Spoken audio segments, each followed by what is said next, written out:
नमस्ते दोस्तों, ये आईपीओ सीरीज की 5वीं लेक्चर है। पिछले लेक्चर में हमने शेयर अलॉटमेंट प्रोसेस कैसे होती है उसे हमने अच्छे से समझा।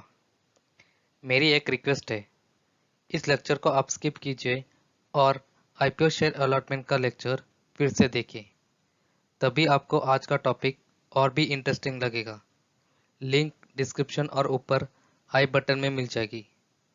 चलिए इसी के साथ आज के टॉपिक की शुरुआत करते हैं। What is fix price issue. चलिए इसे सिंपल लैंग्वेज में समझते हैं।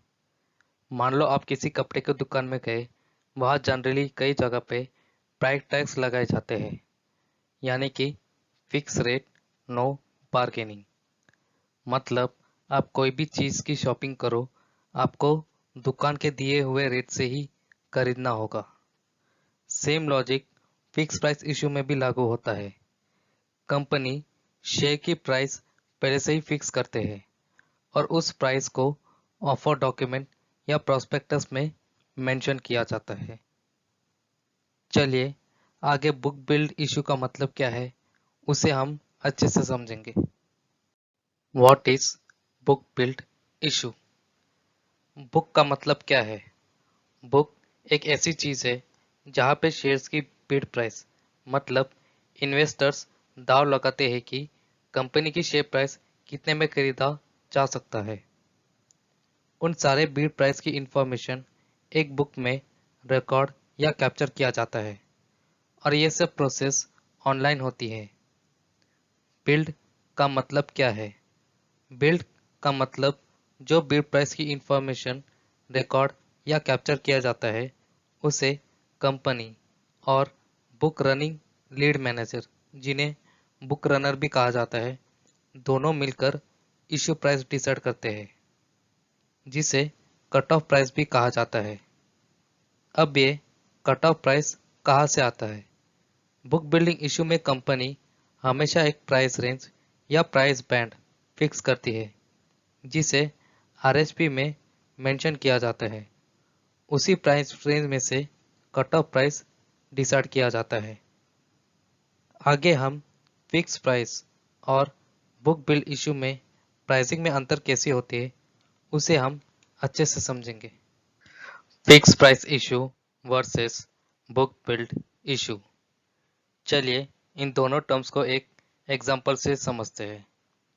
एक कंपनी है जिन्हें आईपीओ लाना है, तो सबसे पहले किसी अच्छे इन्वेस्टमेंट बैंक को हायर करेंगी जो आईपीओ प्रोसेस में मदद करेगी।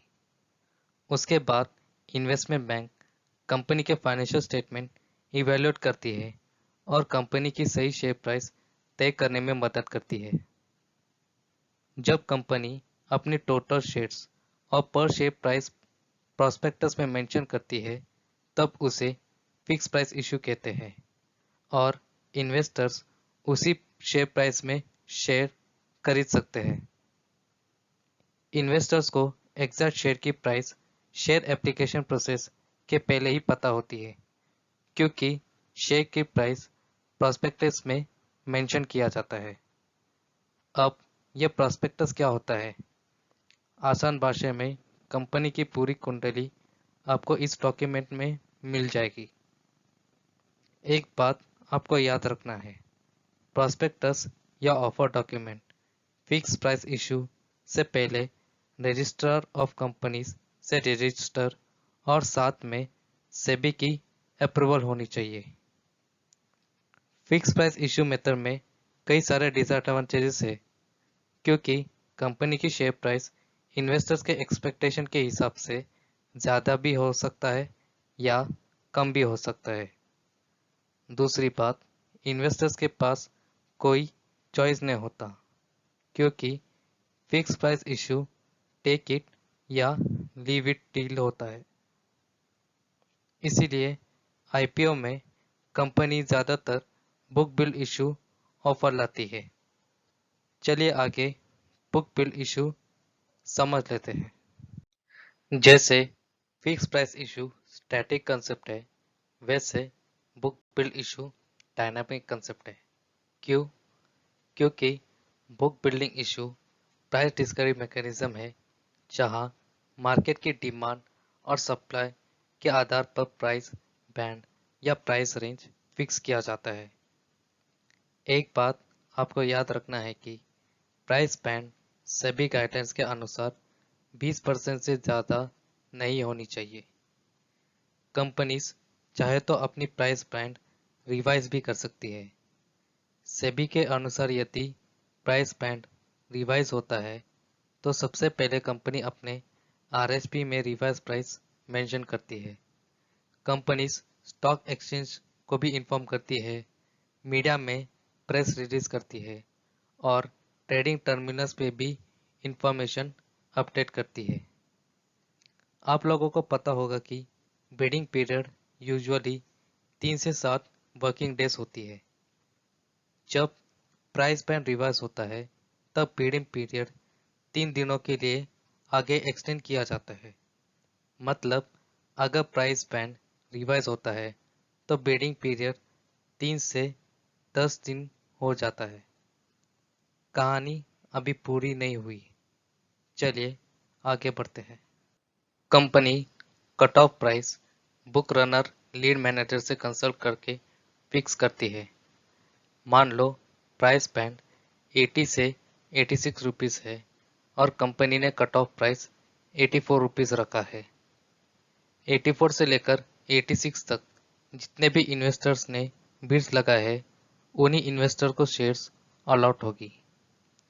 आगे शेयर अलॉटमेंट की प्रोसेस कैसी होती है ये सारे डिटेल्स हमने पिछले लेक्चर में कवर कर लिया है। बाकी इन्वेस्टर्स जिन्होंने 84 से लेकर 86 तक बिड्स नहीं लगाई उनके शेयर एप्लीकेशन के पैसे रिफंड किया जाता है। चलिए आगे बढ़ते हैं। की टेक अवेज।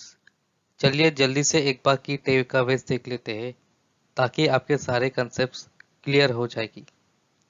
सबसे पहला, फिक्स प्राइस इश्यू में कंपनी अपनी शेयर प्राइस पहले से ही तय करती है और इन्वेस्टर्स कंपनी के दिए हुए प्राइसेस से ही शेयर्स खरीद सकते हैं। दूसरी तरफ बुक बिल्डिंग में कंपनी सबसे पहले प्राइस बैंड डिस्क्लोज करती है ताकि इन्वेस्टर्स अपने बिड्स लगा सके। बिडिंग पीरियड खत्म होने के बाद company cut off price declare करती है। फिक्स प्राइस इश्यू में कंपनी प्रोस्पेक्टस या ऑफर डॉक्यूमेंट इश्यू करती है जिसमें टोटल नंबर ऑफ शेयर्स और शेयर प्राइस मेंशन किया जाता है। दूसरी तरफ बुक बिल्ड इश्यू में कंपनी आरएचपी इश्यू करती है जिसमें प्राइस बैंड और इश्यू साइज मेंशन किया जाता है। इश्यू साइज का मतलब क्या है? इश्यू साइज का मतलब कंपनी की टोटल आईपीओ वैल्यूएशन आरएचपी में मेंशन किया जाता है और कट ऑफ प्राइस इन्वेस्टर्स को बिडिंग पीरियड के बाद ही पता चलता है।